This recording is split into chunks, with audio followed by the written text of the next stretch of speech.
Noble, un pays noble. Bateau la forme, moqué côté des formes. No kota neme forme. Tous à la conforme. Conforme. Soldat de la vie noble. Bonjour à tous et bienvenue dans cette deuxième édition de votre émission La Transparence. Une émission du studio Sven présentée à partir de Bukavu en vue de permettre à la population congolaise en général et celle de la province du Sud Kivu en particulier de s'imprégner de la gestion de la République. Ici à Bukavu, vous pouvez nous suivre sur 89.3 en direct de la radio Sven, j'ai dit 89.3 MHz. Et des propositions sont les bienvenues au numéro 081 26 59 600. Sur Internet, vous pouvez nous suivre sur www.svenmediab.info.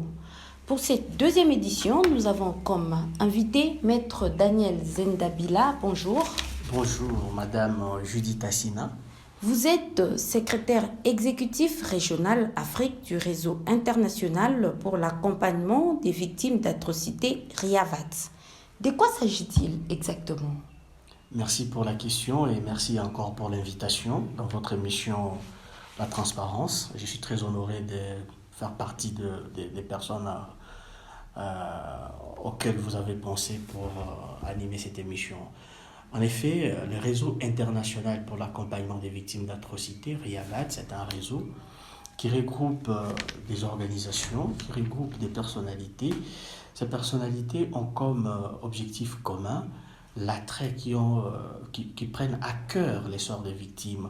Parce qu'effectivement, dans la charte créée à RIAVAT, il est parti d'un concept selon lequel la paix durable dans le monde en général, et en Afrique en particulier, ne peut être obtenue sans que la justice et la réparation ne soient reconnues comme droit aux victimes et des crimes d'atrocité est rendu comme devoir de la communauté.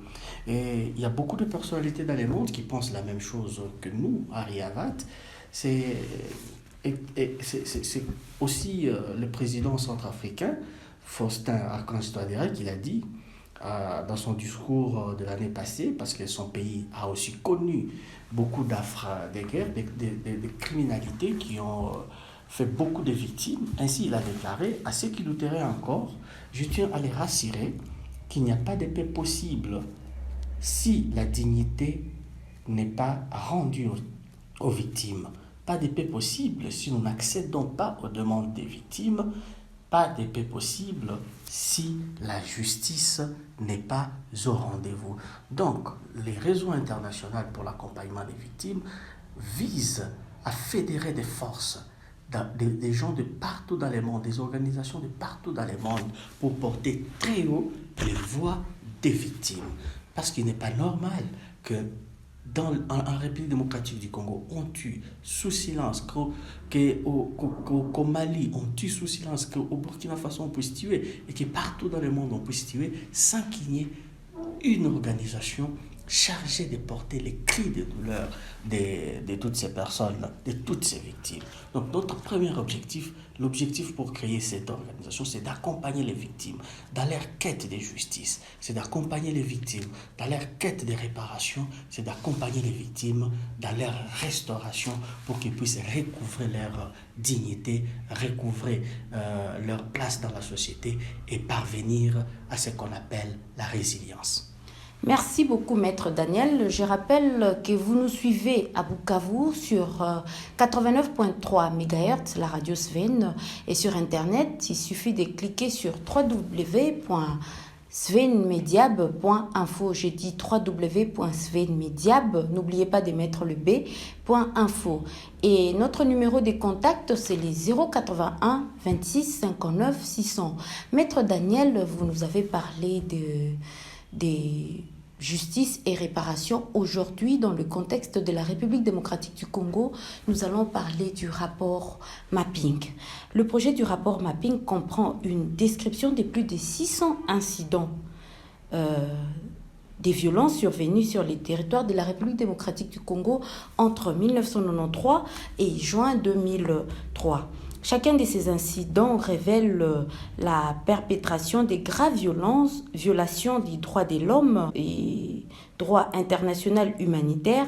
Chacun de ces incidents répertoriés s'appuie sur au moins 2 sources indépendantes identifiées dans le rapport.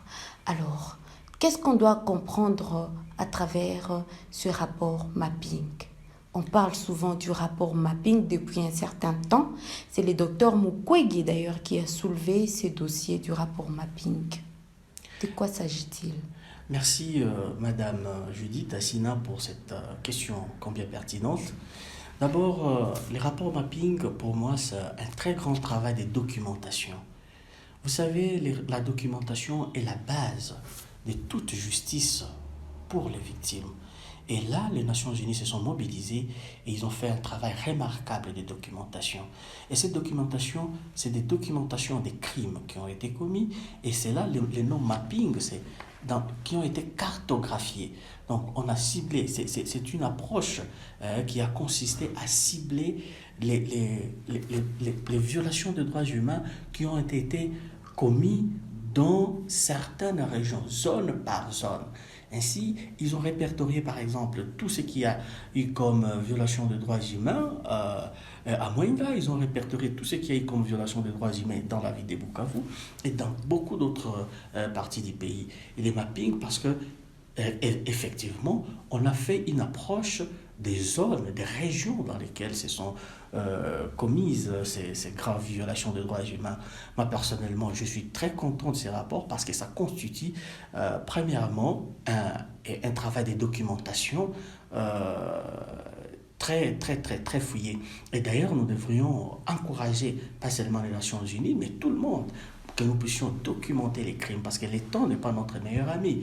Lorsqu'on a commis des crimes, même la population, même les organisations de la société civile doivent fournir un effort pour faire un rapport de ces crimes qui a été commis. Qui les a commis? Quelles sont les circonstances de leur commission? Les personnes qui les ont commis parlaient quelle langue? Ils portaient quelle tenue? À ce moment-là, on peut remonter la filière et puis obtenir la justice pour les victimes. Donc, on ne peut pas obtenir la justice pour les victimes, la justice positive, la justice judiciaire, si on ne commence pas par les rapports, par la documentation. Ainsi, pour moi, ces rapports est un grand travail de documentation qui a été fait. Deuxièmement, ces rapports, c'est un rapport qui est un mémorial, qui ne fait pas tomber les victimes dans l'oubli. Parce que la plus grave chose, la plus grave injustice que peuvent subir les victimes, c'est que nous puissions oublier complètement leur sort. Nous puissions oublier qu'ils ont existé et que nous puissions oublier qu'ils ont subi les atrocités. Donc par ces rapports, en quelque sorte, les Nations Unies ont essayé de réhabiliter ces victimes, ont essayé de parler de ces affres qu'ils ont subies. Et ce n'est que lorsque nous savons parler des affres qui ont été commises que nous pouvons dire plus jamais ça, que nous pouvons obtenir ce qu'on appelle la non-répétition. Donc, globalement, c'est ce que je peux dire de l'importance, de la valeur de ces rapports mapping. Mais 10 ans après la publication de ces rapports, pourquoi il a fallu seulement que le docteur Denis Mukwege en parle pour que finalement on sorte ces dossiers du tiroir? Pourquoi la RDC, pourquoi le monde entier, pourquoi rien n'a été fait pour que finalement les victimes des crimes obtiennent réparation par rapport à ce rapport? Très bonne question. D'abord, je suis très content que ce soit un membre de la société civile qui ait porté cette voix, parce que ça doit être exactement ça, le rôle de la société civile. Mais moi, ma question, elle va plus loin. Pourquoi les Nations Unies ont fait un rapport comme ça et ils n'ont pas, par une résolution, mise en place une juridiction pour poursuivre les personnes qui ont commis ces affres? Donc, la justice, je vous l'ai dit, et comme je l'ai dit encore quand j'ai été invité à la semaine des victimes à Kananga, que les autorités ne nous accorderont pas ça sur un plateau. La justice, c'est une quête. La justice, c'est une bataille de tous les jours, où tous les citoyens doivent apporter leur appui. Je suis très content que Fils du Sud Kivu ait porté cette voie-là, et que déjà, on commence à parler de ces rapports mapping. Mais je j'aurais voulu que les Nations Unies, qui est l'auteur de ces rapports, puissent prendre une résolution afin de créer une juridiction, afin de créer un mécanisme pour châtier ou pour apporter la justice à ces milliers, à ces millions, comme je peux les dire, des victimes répertoriées dans ces rapports mapping. Et puisque vous parlez des Nations Unies, le docteur Denis Mukwege soutient la création d'une justice transitionnelle. Déjà, vous pouvez nous dire, expliquer à la population congolaise qui a toujours entendu parler des justices transitionnelles, de quoi il s'agit? Et qu'est-ce qu'il faut pour que finalement la mise en place de cette justice transitionnelle soit effective ici en République démocratique du Congo? Parce qu'il me semble que les victimes de ces atrocités n'attendent que ça. Merci pour cette question. La justice transitionnelle, c'est un mécanisme parmi plusieurs autres. Je suis content, le docteur Denis Mukwege fait vraiment de son mieux, il est médecin et il prend à bras le corps, il pilote une question de justice. Alors, la justice transitionnelle telle qu'elle est demandée, il y a plusieurs approches. Il y a d'abord des personnes qui pensent pas à la justice transitionnelle, qui pensent à la vraie justice, la justice régulière. Mais cette justice régulière, c'est en République démocratique du Congo. Aujourd'hui, nous venons de ratifier. Nous avons, depuis 2015, domestiqué les statuts de Rome chez nous.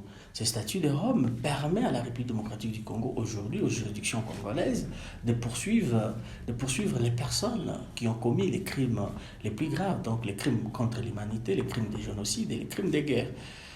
Et comme je le disais, cette justice, la justice pouvait aussi venir des Nations Unies, parce que ce sont les Nations Unies qui sont les auteurs de ces rapports. Moi, j'aurais bien voulu qu'une juridiction internationale du type tribunal pénal international pour le Rwanda, qui a été créé à Arusha, ou du type tribunal pénal international pour l'ex-Yougoslavie, qui avait été créé à La Haye, j'aurais voulu qu'il puisse y avoir, et c'est ça d'ailleurs ma recommandation, qu'une juridiction pénale internationale, une juridiction qui peut être mixte, des chambres mixtes spécialisées, comme celle qui est en train d'être créée en République centrafricaine, puisse être créée sur la résolution du Conseil de sécurité des Nations Unies, étant donné que c'est les Nations Unies elles-mêmes qui sont des auteurs de ces rapports. Mais au-delà de ça, moi j'ai toujours été convaincu que la justice pour les victimes des crimes les plus graves n'est pas que judiciaire. Nous tous, toute l'humanité, nous tous, la communauté, nous pouvons déjà commencer à apporter à ces victimes une partie de la justice. C'est-à-dire pour moi, la justice pour les victimes, je ne dis pas que l'aspect judiciaire n'a pas sa place. La justice pour les victimes, elle est d'abord symbolique. Nous, comme communauté, nous devons dire non au massacre et nous devons les montrer. Ce n'est pas normal que dans un pays, on puisse tuer les gens, on puisse tuer des milliers de gens et il n'y a aucun signe qui montre que nous compatissons. Rien qui symbolise que nous compatissons avec ces familles de victimes, que nous compatissons, que nous rejetons, que nous détestons, que nous avons en horreur les crimes qui se sont commis. C'est-à-dire, quels sont ces symboles qui les démontrent? Nous pouvons, par exemple, quand on a tué des gens, quand il y a eu des massacres qui se sont commis, nous pouvons, par exemple, dans des événements, les débuts de conférences, les débuts des rencontres de football, les débuts de concerts, les gens peuvent dire, on va faire 1 minute de silence en mémoire de ces victimes. C'est déjà quelque chose que nous tous nous pouvons faire. En ce moment-là, il faut une forte sensibilisation. Il faut sensibiliser les gens. Les pays, par exemple, peuvent mettre les drapeaux en berne. On peut faire un deuil national en mémoire de ces victimes-là. Et ça sera déjà une sorte d'empathie que nous démontrons en faveur des victimes. Nous pouvons nous habiller d'une certaine façon pour montrer que nous compatissons, pour montrer que le pays tout entier est choqué par les atrocités qui ont été commises. Mais ce n'est pas normal. Nous avons perdu l'humanité. On a tué des millions de personnes, on a brûlé les gens et nous nous réveillons le matin, rien, aucun mot de consolation, aucune condoléance, rien. Chacun va à ses occupations comme si rien n'était. Donc si on vous comprend bien, maître, c'est chaque jour qu'on aurait deuil national parce que les crimes continuent jusqu'à présent. Je ne le dis pas chaque jour deuil national, mais un mot, par exemple.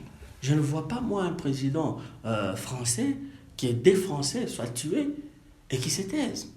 Okay. Moi, je vois même que ceux qui sont obligés de mourir pour leur pays, ils meurent au front. Mais les pays tout entiers les soutiennent. C'est là d'abord que nous devons commencer. Lorsque les ennemis savent que, ceux qui tuent savent que toute la communauté est affectée, elle saura que ceux qui sont contre nous sont plus nombreux que nous. En dehors de ça, la justice pour les victimes, elle est humanitaire. Les victimes, avant d'abord d'accéder à la justice judiciaire, que les bourreaux puissent être identifiés, condamnés, ça peut prendre des années. Mais à ce moment-là, la victime a besoin de quoi? Elle a besoin de trouver un endroit où dormir. Elle a besoin de manger. Elle a besoin de se faire soigner lorsque, par exemple, elle a subi et elle est blessée. Elle a besoin d'un accompagnement psychologique lorsqu'elle a été traumatisée. Les enfants ont besoin de retrouver l'école.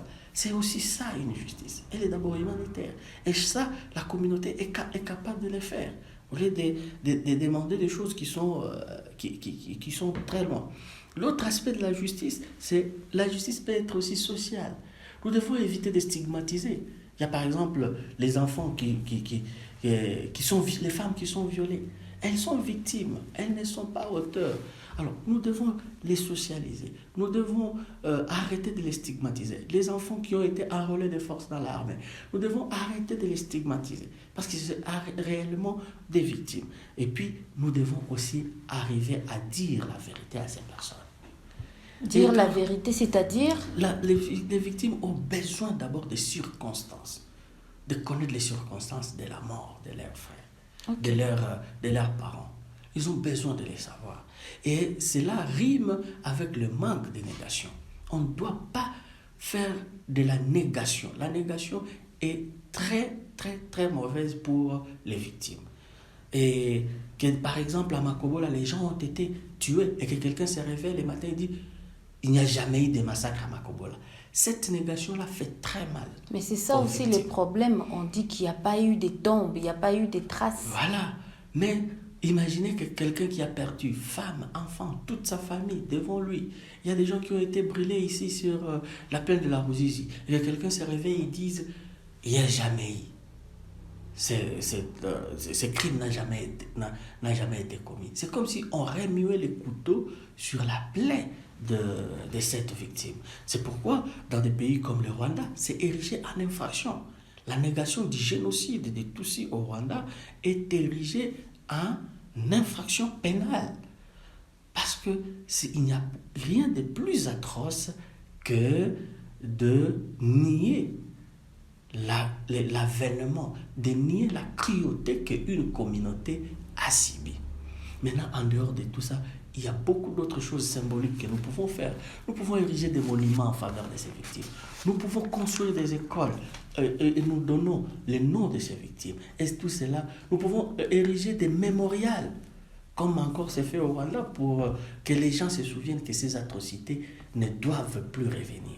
Que tout le monde se dise, au regard de ce qui est fait, que plus jamais ça. Voilà pour moi ce que toute la communauté peut d'abord faire, chacun dans son coin, pour apporter un tant soit peu la justice aux victimes, avant que nous ne puissions envisager d'autres formes de justice, qui est la justice judiciaire elle-même, qui n'est pas une quête aussi facile.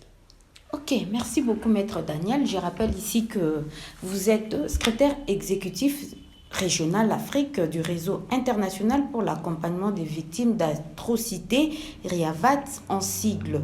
Alors, Maître Daniel, dites-nous, que faut-il faire pour que la justice transitionnelle soit effectivement mise en œuvre en République démocratique du Congo? La justice transitionnelle, il faut de la volonté. Comme je l'ai encore dit, madame, c'est la société civile qui a ses devoirs. Aujourd'hui, comme vous l'avez si bien invoqué, il a fallu que le docteur Denis Mukwege puisse sortir et remettre sur la table le rapport mapping. Il va falloir que nous, comme réseau RIAVAT, comme organisation, nous puissions pousser non seulement les autorités de notre pays, mais également les Nations Unies et tous ceux qui ont des portions des décisions dans le monde, à ce que nous puissions parvenir à ces programmes de la justice transitionnelle. Cette justice transitionnelle, comme je l'ai dit, elle passe par des chambres, par exemple, mixtes. Elle passe par le procédé vérité-réconciliation. Vous voyez, comme je l'ai dit, ça s'est passé au Rwanda. Parce qu'au Rwanda, il y a eu deux formes de justice. Il y a eu un tribunal pénal international qui a été créé, mais dans l'entretemps, il y a les tribunaux, les gachacha qui ont été créés. Dans ces gachacha, on visait beaucoup plus à faire sortir la vérité. Lorsqu'une personne qui est là, qui a commis, on le met devant ses victimes et il avoue son tort, que c'est moi qui ai commis tel tort et je demande pardon à la communauté. C'est ça aussi la justice. Et ça, la justice transitionnelle, c'est ça aussi l'aspect vérité et réconciliation. C'est comme je l'ai dit, ces victimes ont besoin de savoir la vérité. Et peut-être que quand ils savent la vérité, ils peuvent savoir pardonner. Mais si ils ne savent pas la vérité sur ce qui s'est passé, c'est atroce. Et si au-delà de savoir la vérité, on vient encore leur dire que ce crime n'a jamais existé, c'est encore pire. Donc, le processus vérité et réconciliation sont des procédures qui peuvent être mises en place. Mais en attendant, cela ne doit pas saper les efforts judiciaires. Mais au-delà de ça, il y a des choses simples qui peuvent commencer à se faire. Il y a des pays comme la France qui ont une compétence universelle.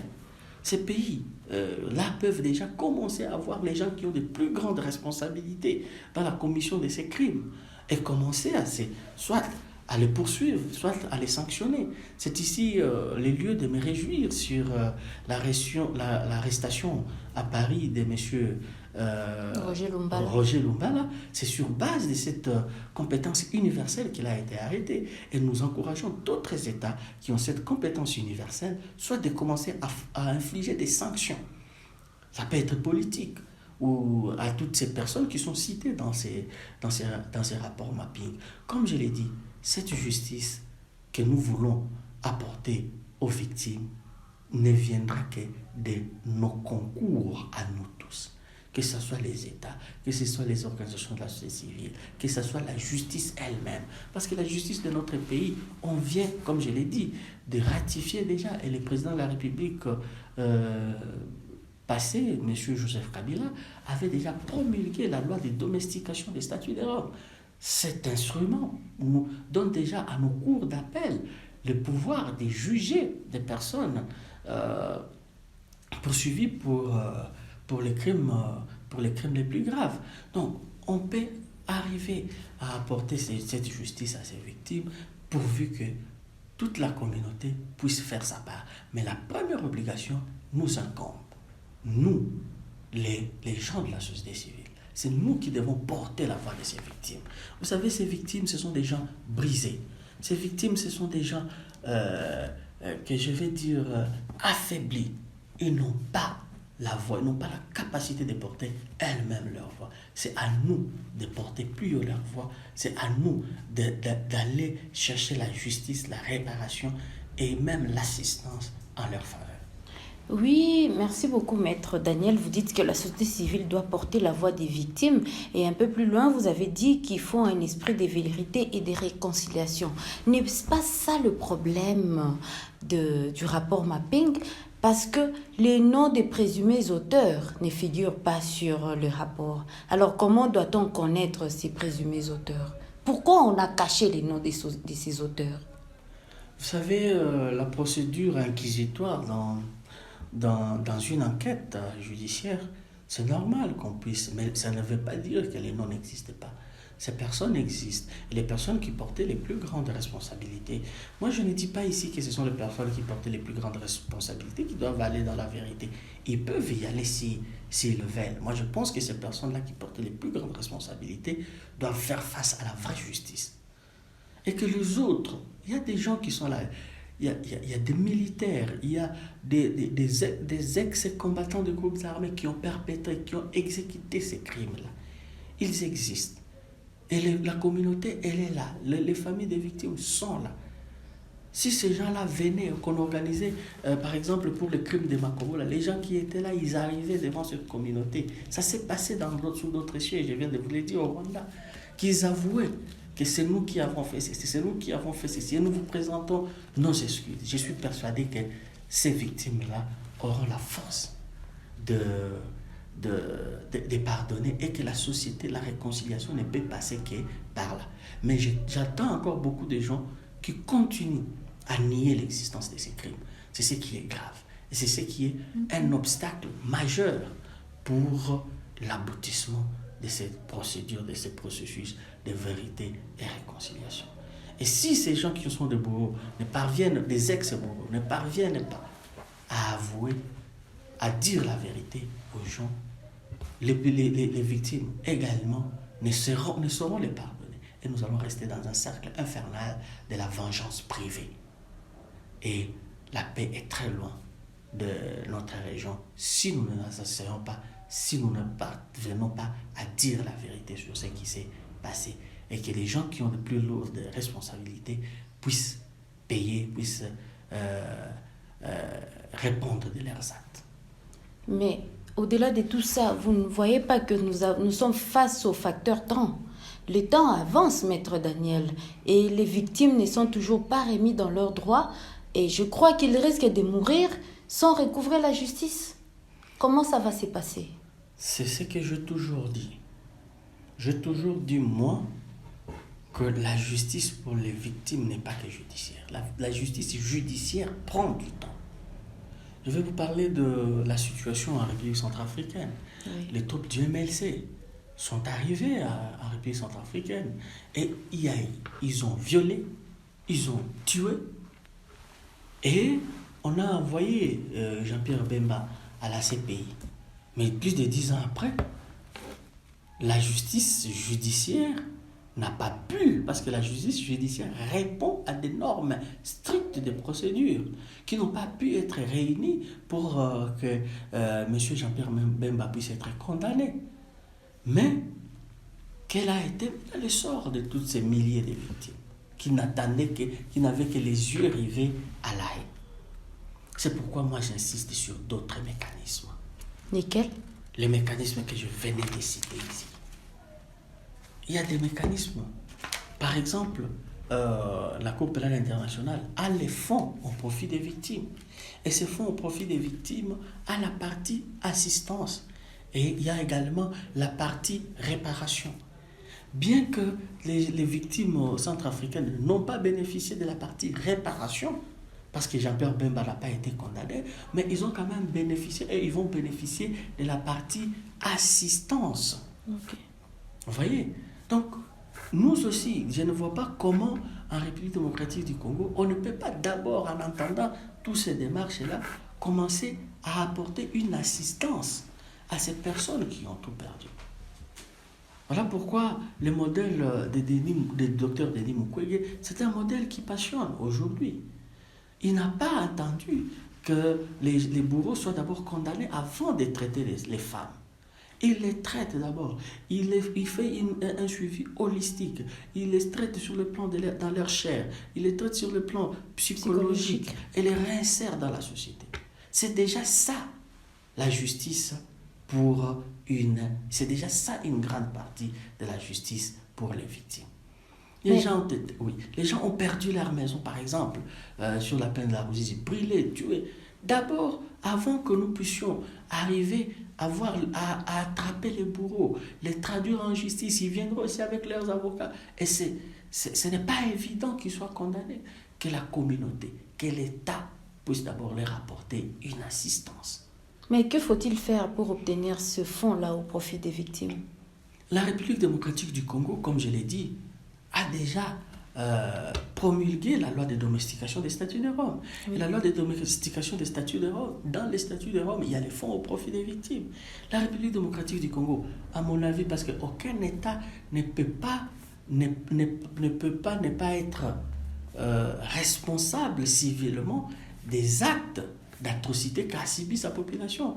Parce que chaque État a comme d'abord priorité de protéger la population et leurs biens. Et lorsqu'un État a failli à cette mission et que sa population a été touchée dans sa chair et que ces mesures de sécurité ont été fragiles, que les bandits sont passés et que les populations ont été massacrées, l'État est la première personne à apporter une assistance humanitaire. D'abord à ces personnes-là, à réinsérer ces personnes dans la société. La plus lourde responsabilité y réside. C'est pourquoi nous, comme RIAVAT, nous sommes derrière le projet de la mise en place d'un fonds au profit des victimes de la République démocratique du Congo. Ces fonds, il y a déjà une loi qu'on est en train de travailler là-dessus. Il faut pousser les législateurs pour que ces fonds puissent être mis en place, pour que les administrateurs de ces fonds puissent être mis en place, pour qu'à chaque fois que des graves crimes, des graves violations des droits humanitaires seront commises, qu'on puisse savoir où puiser pour venir en assistance à ces personnes-là. C'est pas normal quelqu'un qui a une balle dans sa chair et vous attendez qu'on puisse attraper son bourreau, on puisse le juger pour commencer à lui faire une chirurgie afin de l'extraire, cette balle. Vous devez d'abord commencer par prendre les mécanismes pour soulager sa douleur. Oui. C'est ça pour moi le début de la justice pour les victimes des crimes d'atrocité. Et ça nous pouvons faire. Qu'est-ce qui empêche à la République démocratique du Congo de créer un fonds au profit des victimes? Ce fonds peut bénéficier du budget de l'État congolais, mais également des contributions de tous les États partenaires. Vous voyez, cela fonctionne déjà au niveau de la Cour pénale internationale. Cela fonctionne déjà en Côte d'Ivoire, où bien sûr ils n'ont pas de loi, mais les victimes de la Côte d'Ivoire bénéficient de ce qu'on appelle des réparations administratives ou des assistances administratives, pas des réparations. Donc nous avons chacun dans sa parcelle de pouvoir quelque chose que nous pouvons faire pour apporter la justice aux victimes. La justice n'est pas que judiciaire. Bien sûr, la justice judiciaire permet de réhabiliter les victimes, mais elle est longue et elle n'est pas certaine. Elle est longue, elle n'est pas certaine, Maître Daniel. J'aimerais avoir un peu plus des précisions par rapport à ce fonds au profit des victimes. À quel niveau vous êtes exactement avec les parlementaires pour la mise en œuvre, pour que finalement nous puissions, la République démocratique du Congo obtienne ce fonds? Ça peut prendre combien de temps? Est-ce qu'il y a blocage quelque part? Dites-nous. Vous savez, le problème, c'est que nos parlementaires sont beaucoup plus politiques. Ils sont là-bas pour leur positionnement politique. Les questions comme celle-là, ce sont des questions qui sont reléguées. Ne trouvent pas d'intérêt. Qui ne trouvent pas d'intérêt. Et nous avions des partenaires aussi qui accompagnaient même la loi de domestication des statuts de Rome. Nous avons poussé pour que nous puissions l'obtenir. Et nos partenaires également, c'est comme s'ils ralentissent. Mais j'invite ici les parlementaires, par exemple du Sud Kivu, du Nord Kivu, de toutes les zones qui sont touchées, de pousser cette loi pour que nous puissions obtenir la création effective de ce fonds au profit des victimes, à vue de réhabiliter nos mamans, réhabiliter nos frères, nos sœurs, qui tombent chaque jour comme des mouches à l'est de la République démocratique du Congo. Et j'espère qu'ils sont en train de nous suivre. Nous avons des collègues qui sont prêts à accompagner ces projets à Kinshasa, et ces projets étaient déjà avancés, et nous sommes toujours en train de pousser, mais comme je l'ai dit, si nous, la société civile, on ne se bat pas, on ne pousse pas, ce ne sont pas les politiciens, en tout cas, qui les feront. Mais j'invite ici les parlementaires à tenir à bras le corps ces projets pour son aboutissement, que nous puissions avoir un fonds au profit des victimes de la CPI. Comme je l'ai demandé à Kananga, où je viens de séjourner dans la première semaine des victimes, j'ai demandé qu'il y ait un conseiller spécial du chef de l'État chargé des questions des victimes. C'est pas normal que dans un pays où les gens tombent chaque jour, que les chefs de l'État aient des conseillers en hydrocarbures, qui c'est pas mal, qu'il ait des conseillers en infrastructure. Il a déjà plusieurs conseillers. Ajouter encore un autre, c'est une charge. C'est une charge, mais une charge pertinente. Il faut que les chefs de l'État puissent avoir quelqu'un qui lui transmet au jour les jours, qui lui donne la situation des victimes, au jour les jours. Nous avons exigé ça à Kananga et je suis persuadé que les chefs de l'État vont nous écouter et va tenir compte de la pertinence de notre demande et qui va faire comme l'ancien chef de l'État avait créé une conseillère, Madame Janine Magunda, comme conseillère spéciale en matière de violences sexuelles. Et avec sa présence à la tête de ces projets, la République démocratique du Congo n'est plus appelée aujourd'hui, bien sûr la violence continue, mais elle n'est plus la capitale mondiale des viols. Aujourd'hui, si les chefs de l'État parvenaient à créer un conseiller spécial chargé des questions des victimes des crimes les plus graves, peut-être qu'il sera au courant des situations qui se passent, des cris des victimes, et il pourra y apporter une solution. Merci beaucoup, Maître Daniel. L'appel est passé. Notre numéro de contact, c'est les 081 26 59 600. Aujourd'hui, nous sommes en train de débattre sur le rapport mapping. Et au-delà du contact, si vous voulez suivre l'émission sur le net, il suffit de cliquer sur le www.svenmediab.info. N'oubliez pas les B pour signifier Bukavu. Et l'émission est montée en direct de Bukavu, chef-lieu de la province du Sud Kivu. Maître Daniel, je vais continuer à poser des questions au sujet de ce fonds au profit des victimes, en attendant une justice transitionnelle, bien sûr. Au-delà des parlementaires, quelle est cette couche des populations ou bien quelle est cette institution qui a été consultée par vous pour la mise en œuvre du fonds au profit des victimes d'atrocités? Nous avons des partenaires. Par exemple, lorsque nous travaillons sur la loi de domestication et statut des Roms, nous avons toujours été accompagnés par l'ambassade de France. Nous avons beaucoup de partenaires et c'est ici les lieux de les inviter à continuer pour que nous puissions obtenir ces fonds au profit des victimes des crimes les plus graves ici en République démocratique du Congo, ou à tous les mois que nous puissions recourir à un autre mécanisme d'abord urgent, comme on le fait en Côte d'Ivoire. Mais l'ambassade de France nous accompagne dans cette démarche avec beaucoup d'autres organisations dont je n'ai pas souvenance de nom ici, beaucoup d'autres organisations internationales. Donc j'invite ici d'autres organisations internationales qui ont comme objectif que la paix puisse régner, que la justice puisse être accordée aux victimes, que la réparation ou l'assistance puisse être accordée aux victimes, puissent nous accompagner.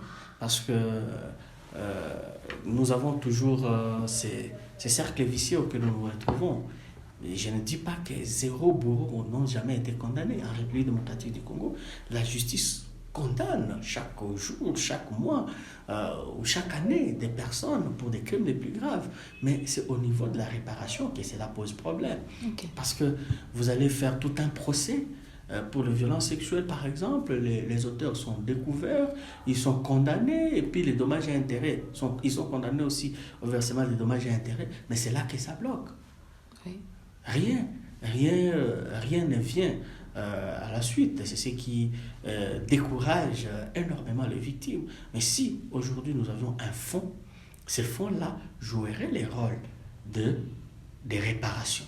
L'État congolais lui-même, à chaque fois qu'il y a des militaires commettent les graves crimes, l'État congolais est toujours condamné à des dommages et intérêts comme les civilement responsables. Mais rien. Donc, sans ce fonds, notre justice, elle sera complaisante. Cette justice-là n'aura pas vraiment le rôle de réhabiliter les victimes ou leurs familles. C'est pourquoi nous plaidons réellement pour ce fonds. Et comme je l'ai dit, si nous avions un partenaire dans les cabinets des chefs de l'État avec lesquels travailler pour ces questions, je pense que les choses iraient plus vite au niveau du Parlement. J'invite ici d'autres organisations comme le programme Les PNUD, comme l'USAID, à venir nous porter main forte pour que nous puissions arriver à l'avènement du fonds au profit des victimes, ce qui soulagerait un tant soit peu les millions de victimes qui y a en République démocratique du Congo. Au-delà de ça, toujours dans les questions symboliques, à Kananga où nous étions, nous avons voulu lancer un appel à la consacration d'une journée internationale pour les victimes des crimes les plus graves. Comme en République démocratique du Congo. Dans le monde entier. la République, c'est pas la République démocratique du Congo seule où se passent les crimes. Vous savez, en Birmanie aujourd'hui, les sangs coulent. Vous avez en Mozambique, les sangs coulent. Il n'y a pas plus tard que la semaine dernière, dans la zone au Niger, dans la zone des 3 frontières, des gens sont massacrés. Au Nigeria, en Éthiopie. Si nous comptons les sangs qui coulent, c'est des fleuves de sang qui coulent chaque jour dans le monde. Et ce n'est pas normal que nous puissions avoir des journées consacrées à l'eau, que nous puissions avoir des journées consacrées au cancer des seins. C'est grave, je ne minimise pas ça, madame, à votre mois de la femme. Que nous puissions avoir des journées consacrées, je ne sais pas moi, à quelle diversité de création. Et que, de la musique. De la musique.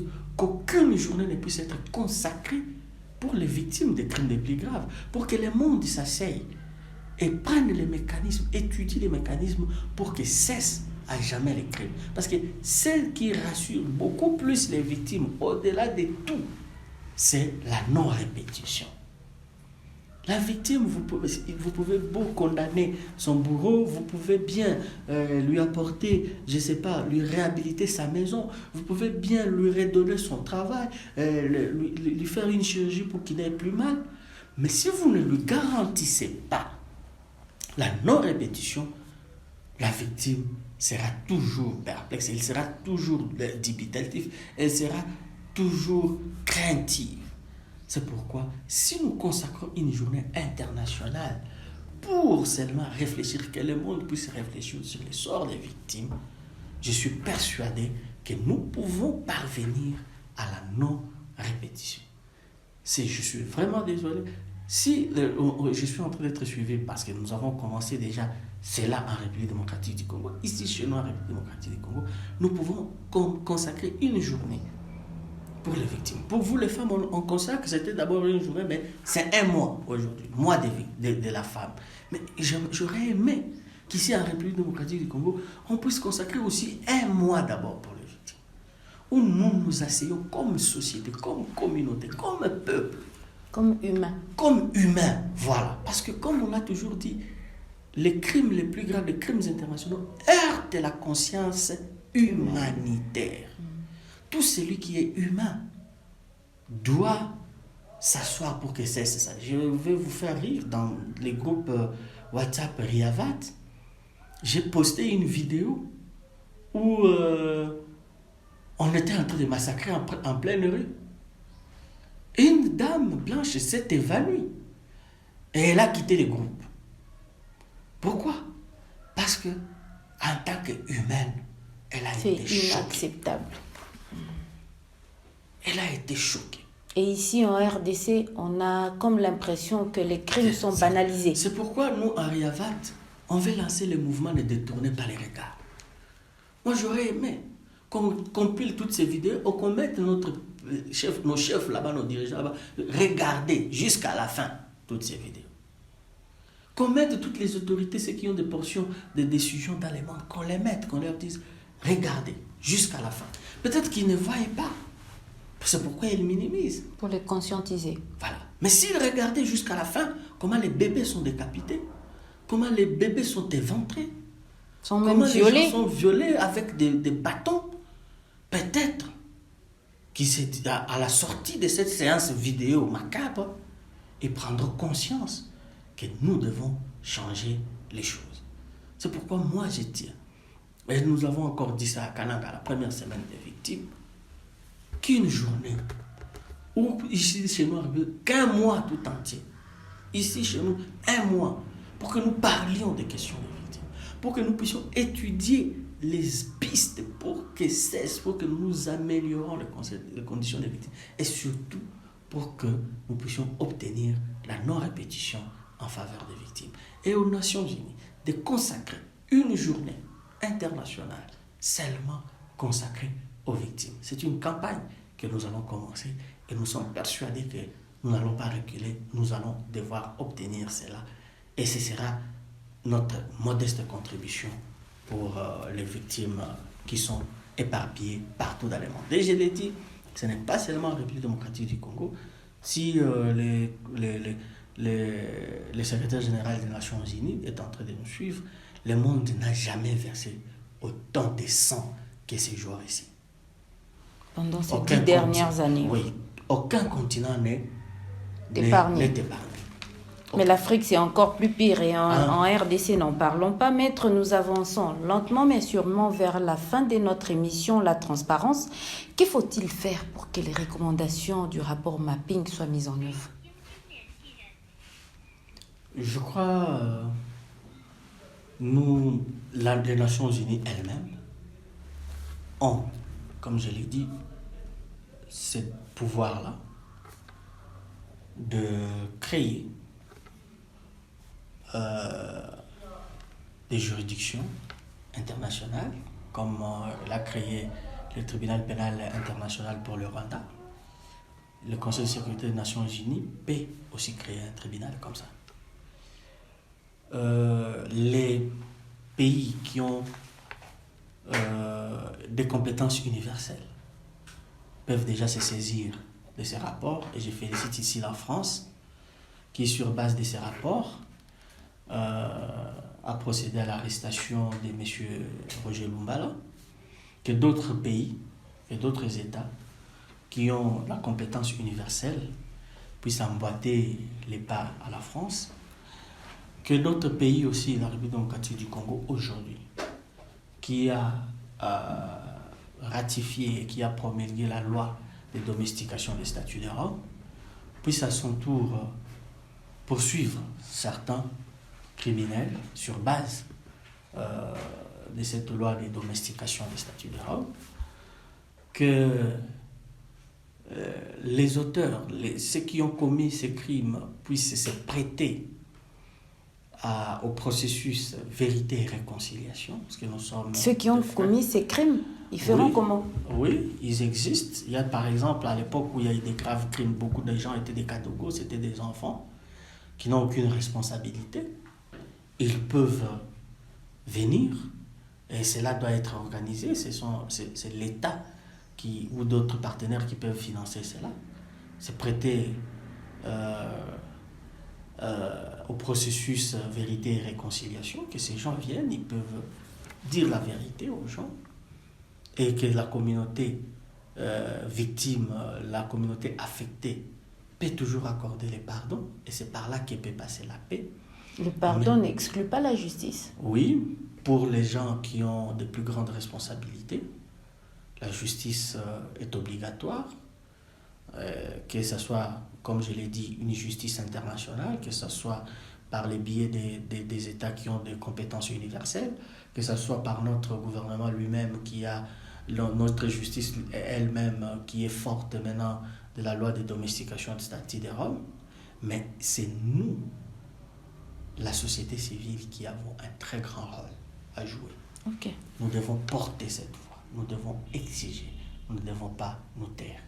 Mais au-delà de ça, le rapport mapping est un travail de documentation remarquable. Nous, société civile, nous, communauté, chaque fois qu'il y a des crimes, efforçons-nous à faire un travail de documentation de ces crimes. Parce que sans la documentation de ces crimes, c'est très difficile d'envisager un jour la justice. Donc, la société civile a du travail. Vous avez entendu le message des maîtres Daniel qui appelle la société civile à faire véritablement son travail ici. Et au-delà de la société civile, quel est le message que vous pouvez adresser à la population congolaise par rapport à ces différents crimes et atrocités commis sur son sol, maître Daniel? Je l'ai dit, nous avons une obligation symbolique. Une obligation symbolique, c'est-à-dire que lorsqu'il y a des crimes qui ont été commis, nous devons compatir avec les victimes. Nous tous, communauté. Nous devons nous sentir touchés. Quand on tue quelqu'un à Béni, à Mbandaka, que les Congolais se sentent touchés. Et cela, ça peut se faire de plusieurs manières. Chaque réunion qui commence, chaque rencontre de football, on peut consacrer une minute de silence en mémoire de ces gens qui tombent chaque jour à l'Est. Et peut-être que nos autorités ou les décideurs, en regardant les matchs, ils se diront, les peuples en ont marre.